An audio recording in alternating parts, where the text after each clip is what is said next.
चलिए आज हम लोग 3.5 के और भी कुछ वर्ड प्रॉब्लम अभी बचे हुए हैं, उनको डिस्कस कर लेते हैं। चलिए इस क्वेश्चन में क्या कह रहा है, क्वेश्चन नंबर 4 का सेकेंड पार्ट है। बोला है कि a fraction reduces to 1/3 if 1 is subtracted from the numerator. तो सबसे पहला काम, मैंने क्वेश्चन को तो शॉर्टकट नोट किया हुआ है, आप जब सॉल्व करेंगे तो सबसे पहले सपोज कर लेंगे कि लेट द फ्रैक्शन बी। ठीक है, मान लिया फ्रैक्शन क्या है, fraction be x by y, ये आपका फ्रैक्शन है। तो पहला कंडीशन जो कह रहा है, तो फर्स्ट कंडीशन में क्या कह रहा है कि अगर न्यूमरेटर से आप 1 माइनस कर दो तो 1/3 हो जाता है। तो ये पहला कंडीशन आ गया। तो फर्स्ट कंडीशन आपका आ चुका है x minus 1 divided by y is equal to 1-3।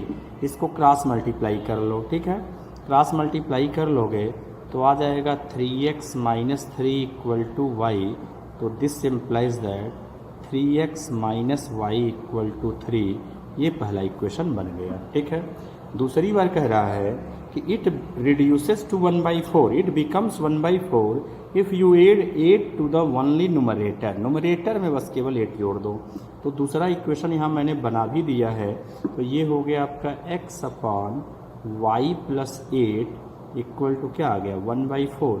तो अब की बार आप क्रॉस मल्टीप्लाई इनको करोगे तो क्या मिलेगा 4x is equal to y plus 8 और शिफ्ट कर लिया तो 4x minus y equal to 8, equation number 2। अब ये जब दो इक्वेशन आपके बन जाएंगे तो आप आसानी से चाहे इनको एलिमिनेशन से सॉल्व कर लो और चाहे आप सब्स्टिट्यूशन से सॉल्व कर लो। ठीक है, आसानी से हो जाएगा। चलिए कुछ पार्ट हम कर भी ले रहे हैं। इसी के नीचे 1 को लिखते हैं तो ये हो जाएगा 3x minus y equal to 3। ये इक्वेशन नंबर 1 है। दोनों को क्या किया जाए, दोनों में y क्या दिख रहा है, इक्वल दिख रहा है, दोनों का सेम साइन है। तो इनको हम क्या करेंगे, सब्ट्रैक्ट करेंगे। ये कई बार बताए हैं कि जब भी साइन सेम होगा सब्ट्रैक्ट होगा। तो ये माइनस, तो ये प्लस, तो ये माइनस, तो ये y से y क्या हो गया, कैंसिल। 4x माइनस 3x कितना आ गया, x आ गया। 8 माइनस 3 कितना आ जाएगा 5। x की वैल्यू निकल गया। ठीक है, लेकिन x और y की वैल्यू निकाल के आपको नहीं बोल देना है कि ये आंसर हो गया। अब x से आप y निकालेंगे तो कहाँ इसको पुट कर दिया जाए, चाहे 1 में पुट कर लो चाहे 2 में पुट कर लो। पुटिंग इन 1 ही लिख देते हैं। चलिए 1 क्या है, तो 1 इक्वेशन आपका है 3x minus y equal to 3। 3 into x की वैल्यू हो गया 5 माइनस वाई इक्वल टू 3। तो ये हो गया 15 हो गया। 3 इधर आके -3 हो जाएगा इक्वल टू वाई हो गया। तो देयरफॉर वाई की वैल्यू कितना हो गया 12। ये एक्स और वाई निकल गया। ठीक है, अब जब एक्स और वाई आपको निकल गया तो अब तो केवल आपको फ्रैक्शन बताना है। तो देयरफॉर फ्रैक्शन क्या होगा, फ्रैक्शन इज इक्वल टू आपने लिया है x बाई वाई। तो x की वैल्यू है 5, y की वैल्यू है 12। ये आपका आंसर हो गया। ठीक है, चलिए नेक्स्ट क्वेश्चन देखते हैं क्या कह रहा है। नेक्स्ट क्वेश्चन में कह रहा है कि एक लड़का यश है, उसने क्या किया, वो स्कोरिंग कर रहा है। तो किस तरीके का क्वेश्चन कर रहा है कि अगर वो करेक्ट आंसर दे रहा है तो उसको पहले केस में 3 मार्क्स मिल रहा है। हर करेक्ट आंसर पे 3 मार्क्स, और जितना इनकरेक्ट कर रहा है उस पर 1 मार्क रिड्यूस कर दिया जा रहा है। ठीक है, जितना इनकरेक्ट कर रहा है 1 मार्क रिड्यूस हो जा रहा है। तो इक्वेशन क्या बन गया, कह रहा है कि जब पहला केस अप्लाई किया जिसमें 3 मार्क उसको करेक्ट के लिए मिल रहा है, 1 मार्क रिड्यूस कर लिया जा रहा है, तो उसको 40 नंबर का टोटल स्कोर आ रहा है। तो हमने मान लिया कि कितने टोटल उतने करेक्ट क्वेश्चन कितने किए, x किया, और इनकरेक्ट कितना किया, y किया। ठीक है, तो करेक्ट पे उसको 3 नंबर का मिलेगा, यानी मल्टीप्लाई बाई 3 कर ले, और जितना इनकरेक्ट होगा मल्टीप्लाई बाई 1 करके यहाँ पे क्या होगा माइनस कर देंगे, टोटल स्कोर आ जाएगा। दूसरा केस कह रहा है कि नहीं, उसको हर करेक्ट आंसर पे 4 मार्क मिल रहा है और इनकरेक्ट पे 2 मिल रहा है। तो इस तरीके से वो टोटल स्कोर अब की बार कितना लाया, 50 ला दिया। ठीक है, तो ये भी आपको समझ में आ गया होगा कि number of question correctly done by the yes is x। तो x में मल्टीप्लाई बाई 4 कर दो तो 4 नंबर अगर करेक्ट पे मिल रहा है तो टोटल इससे आ जाएगा। और जितना कट रहा है तो 2 नंबर कट रहा है हर इनकरेक्ट पे, तो ये मल्टीप्लाई बाई y में 2 से मल्टीप्लाई कर दो, आप दोनों को माइनस कर दो, टोटल स्कोर इनका आ गया। फिलहाल दोनों इक्वेशन हमारे बन चुके हैं। ये इक्वेशन नंबर यहाँ पे 1 है और ये इक्वेशन नंबर 2 है। ठीक है, अब सॉल्व ही बस करना है, तो हम इसके नीचे लिख लेते हैं 3x minus y equal to 40। अभी हम देखें, अगर एलिमिनेशन करना चाहें तो ना यहाँ से x बराबर है ना y है, किसी एक को इक्वल तो करना ही पड़ेगा। तो बेहतर है यहाँ से y की वैल्यू निकालने, सब्स्टिट्यूशन कर लेते हैं। तो यहाँ से हमें मिल जाएगा 3x minus 40 equal to y. ये y की वैल्यू हमने निकाल लिया। इसको कहाँ पुट कर दिया जाए, इसको पुटिंग इन सेकेंड, चूँकि हमने फर्स्ट से निकाला है तो पुटिंग इन सेकेंड में लाके पुट कर देते हैं। सेकेंड कहाँ पे है, देखिए यहाँ पे सेकेंड है आपका 4x minus 2y equal to 50। 4x minus 2y के जगह पे आप लिख लीजिए 3x माइनस 40 इक्वल टू 50। कितना आ गया, 4x माइनस 6x प्लस हो गया 80 इक्वल टू कितना आ गया 50। दोनों को माइनस करने पर कितना आएगा, माइनस 2x और इधर आ गया 50 माइनस 80। 80 यहाँ से शिफ्ट होके इधर माइनस हो गया, तो माइनस 2x की वैल्यू कितना आ गया, माइनस 30। तो देयरफॉर x की वैल्यू कितना आ गया 15। माइनस से माइनस कट गया और 2 से डिवाइड कर दिया तो 15 आ गया। ठीक है, यहाँ तक की बात क्लियर हो गई कि जब हमने डिवाइड कर लिया तो ये आंसर आ गया। अब x की वैल्यू चाहे आप 1 में रख लो चाहे 2 में रख लो, y तो निकालना पड़ेगा। y जब निकल जाए तो हम बता दें कि करेक्ट क्वेश्चन कितना किया, therefore correctly done question, correctly done questions कितने हो गए, 15 क्वेश्चन उसने करेक्टली अटेम्प्ट किया। ठीक है, इन करेक्ट निकालने के लिए हमको ये वैल्यू पुट करना पड़ेगा, तो इसको कहाँ पुट कर दें, पुटिंग इन, चलिए सेकंड ही कर ले रहे हैं। ठीक है, सेकंड में पुट करेंगे तो सेकंड इक्वेशन है आपका 4x minus 2y equal to 50। तो 4 into x, x means 15 minus 2y equal to क्या आ गया 50 आ गया। अब इसमें ये आ जाएगा 60 और ये 50 इधर ला दो तो माइनस हो गया 50 इक्वल टू हो गया 2y, यानी 10 इज इक्वल टू क्या आ गया 2y। और इसको आप 2 से कट कर दोगे तो ये कितना डिवाइड कर दिया y की वैल्यू, तो y इज इक्वल टू 5। तो कितना इनकरेक्ट किया, तो देयरफॉर इनकरेक्टली क्वेश्चन कितना किया,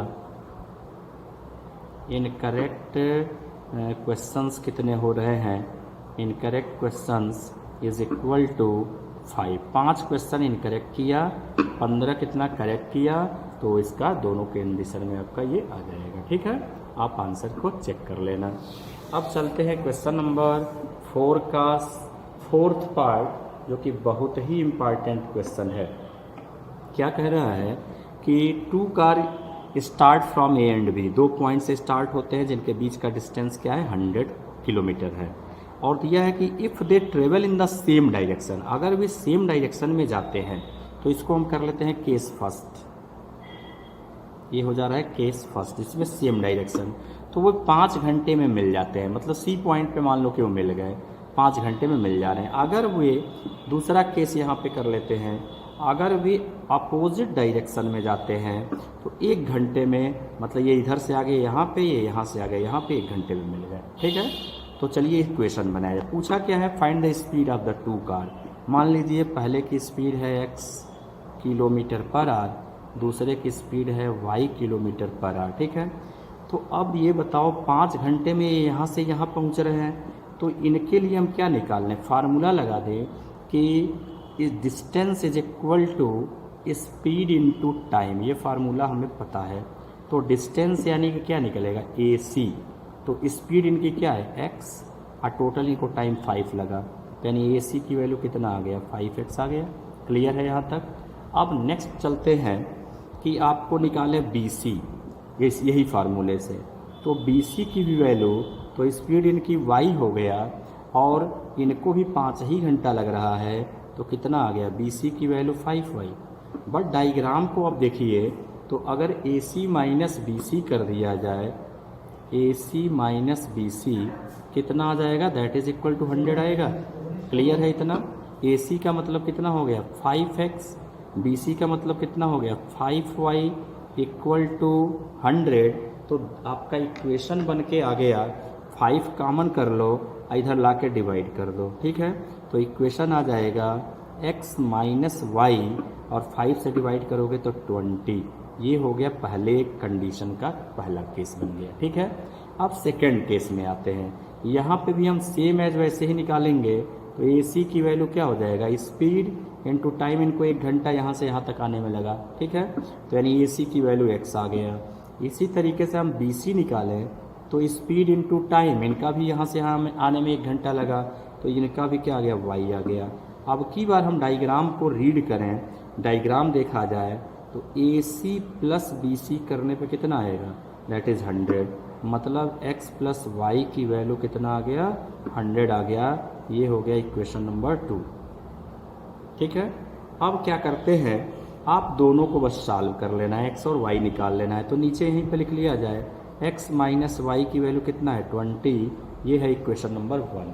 अब क्या करें, दोनों में चाहे हम जो कर लें, अगर ऐड कर दें तो y से y कट जाएगा, तो ऐड करने पे ये y कैंसिल हो गया।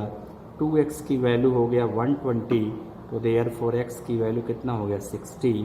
तो मतलब पहले कार की स्पीड आ गई 60 किलोमीटर पर आवर, ठीक है। अब दूसरे का निकाल लिया जाए। दूसरे का निकालने के लिए हम इसको कहाँ पुट कर दें, इस x की वैल्यू को पुटिंग इन फर्स्ट या सेकंड कहीं भी पुट कर ले, ठीक है। तो फिलहाल मैं फर्स्ट में ही पुट कर दे रहा हूँ। तो फर्स्ट में पुट करेंगे तो फर्स्ट इक्वेशन क्या है, x minus y equal to 20। x की वैल्यू है 60 minus y is equal to 20, तो ये इधर आके माइनस हो जाएगा। 60 माइनस 20 इक्वल टू वाई, तो ये इधर देख लिया जाए। देयरफॉर y की वैल्यू कितना आ जाएगा, ठीक है। y की वैल्यू 60 माइनस 20 मीन्स 40 आ गया। x और y दोनों आ गया, दोनों निकल गया। तो therefore speed of the car first, speed of car first is equal to x आया 60 किलोमीटर पर आवर, यहाँ पे आया हुआ है 60 किलोमीटर पर आवर, ये हो गया पहले की। और दूसरे की स्पीड कितना y, दूसरे की स्पीड y है, तो speed of second car that is equal to 40 kilometre per hour. तो ये आपके दोनों क्या हो गए, आंसर ये हो गए, ठीक है। इजीली आपको समझ में आ गया होगा। अब चलिए क्वेश्चन नंबर 4 का लास्ट है और यही आपका 5th पार्ट है। इसके बाद 3.6 स्टार्ट हो जाएगा। तो ये क्वेश्चन देखा जाए क्या कह रहा है, कह रहा है कि एक रेक्टेंगल है, उसके डायमेंशन को निकालिए, find the dimension of the rectangle, ठीक है। तो मान लिया कि लेंथ x है, ब्रेथ y है, ये इसका डायमेंशन हो गया।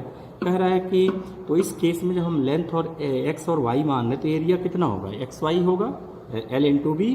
अब पहला केस कह रहा है कि अगर लेंथ को डिक्रीज 5 कर दिया जाए और ब्रेथ को इंक्रीज 3 कर दिया जाए तो एरिया गेट रिड्यूस बाई 9। तो एरिया क्या हो रहा है, 9 स्क्वायर यूनिट कम हो जा रहा है। ये पहला कंडीशन है।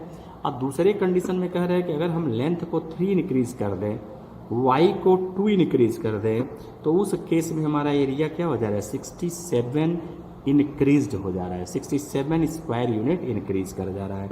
चलिए ये दोनों कंडीशन आपके बुक में NCERT क्लास 10th दिया हुआ है, ठीक है। तो आप पढ़ लेंगे, उससे भी एक बार मैच कर लेंगे। अब इसको हम चलिए इक्वेशन बना देते हैं। तो जब इसका मल्टीप्लाई करेंगे तो क्या आएगा, x y plus 3x minus हो गया 5y माइनस हो गया 15 इक्वल टू क्या आ गया, एक्स वाई माइनस 9।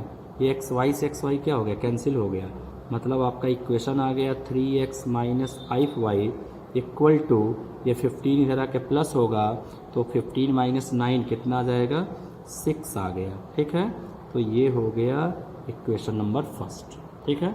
दूसरा इक्वेशन देखा जाए, ऐसे ही मल्टीप्लाई करिए, कितना आ गया, x y plus 2x plus 3y plus 6 equal to कितना आ गया, एक्स वाई प्लस 67। ये एक्स वाई से एक्स वाई क्या हो गया, फिर से कैंसिल हो गया। अब आपका इक्वेशन आ गया 2x plus 3y equal to, यहाँ है 67 है, ये 6 क्या होगा इधर आके माइनस होगा तो कितना आ जाएगा भाई 61। ये हो गया इक्वेशन नंबर 2। अब क्या करना है, दोनों को चाहे एलिमिनेशन से सॉल्व कर लो, ये दोनों इक्वेशन यहाँ एक पास पहले लिख लेते हैं 5y = 6। अब एलिमिनेशन से सॉल्व कर लो चाहे सब्स्टिट्यूशन से सॉल्व कर लो, आप जिस तरीके से करोगे इजीली ये सॉल्व हो जाएगा। मेरे ख्याल से अब मेथड तो आप पढ़ लिए हो और थोड़ा सा हम कर भी देते हैं, एलिमिनेशन ही लगा देते हैं। तो एलिमिनेशन से करने के लिए हम इसमें 2 वाले में मल्टीप्लाई किससे कर दें, यहाँ पे मल्टीप्लाई बाई 3 और इस पूरे में मल्टीप्लाई बाई 2 कर देते हैं। ठीक है, जब ये 3 से मल्टीप्लाई होगा तो 6x + 9y, 3 से होगा तो 3 and 3 6 18, ये आ गया। 2 से करेंगे तो ये 6 - 2 5 = 10y, 2 6 क्या हो गया 12। अब ये हो जाएगा माइनस प्लस माइनस, तो ये कैंसिल हो गया। 10 और 9 जोड़ लो तो कितना हो गया 19 हो गया। इधर माइनस कर दिया जाए तो ये 1 आ गया और ये आपका 7 आ गया और ये 1 आ गया। अब इजीली आप यहाँ 19 से डिवाइड कर दो तो y की वैल्यू 9 आएगा मेरे ख्याल से 9। ठीक है, 9 9 = 81, 8 9 9 = 9 8 70। ठीक है, तो ये y की वैल्यू 9 निकल गया। y की वैल्यू 9 आने का मतलब क्या हुआ, ये आपको क्या हुआ देखिए, यहाँ पे 3 से मल्टीप्लाई किए, ये इक्वेशन आ गया। 2 से इसमें मल्टीप्लाई कर दिए सब में, ये इक्वेशन आ गया। हमने इनको क्या कर दिया सब्ट्रैक्ट कर लिया, यहाँ लिखा नहीं है लेकिन साइन मैंने नीचे चेंज कर दिया है। तो साइन चेंज है तब भी आप समझ जाएंगे, सब्ट्रैक्ट है तो कैंसिल। 9 और 10 प्लस होकर 19 हो गया, 19 हो गया। इनको माइनस किया तो 171 आ गया और 19 से क्या कर देंगे डिवाइड कर देंगे तो ये 9 आ गया। अब इसको कहाँ पुट कर लो, 1 में 2 में कहीं भी पुट कर लो। पुटिंग इन 1 ही कर लेते हैं। ठीक है, तो 1 में पुट करेंगे, 1 क्या है 3x - 5y = 6 है, यही आपका इक्वेशन नंबर 1 है। इसमें हम पुट करते हैं तो 3x 5 × y की वैल्यू 9 हो गया = 6 आ गया। तो 3x की वैल्यू क्या आ जाएगा 6 + 45 आ जाएगा। मतलब ये हो गया कि 3x की वैल्यू निकल के क्या आ रहा है, 3x की वैल्यू 51 आ गया। आज जब 3 से आप डिवाइड कर दोगे यहाँ पे 51 में तो देयरफॉर x की वैल्यू कितना आ जाएगा 17 आ जाएगा। x की वैल्यू 17। हमें पूछा क्या था लेंथ और ब्रेथ, तो देयरफॉर लेंथ कितना हो गया, length of the rectangle is 17 unit. Centimetre metre ऐसा कुछ दिया नहीं है तो बस यूनिट लिख देंगे यहाँ पे। और ब्रेथ कितना आ रहा है, तो ब्रेथ आपका हो जाएगा breadth is equal to y की वैल्यू 9 यूनिट। ठीक है, क्लियर हो गया। तो ये यहाँ पे आकर के आपका ये एक्सरसाइज 3.5 फाइनली क्या हो गया ओवर हो गया। अब हम लोग नेक्स्ट वीडियो में 3.6 करेंगे। ठीक है।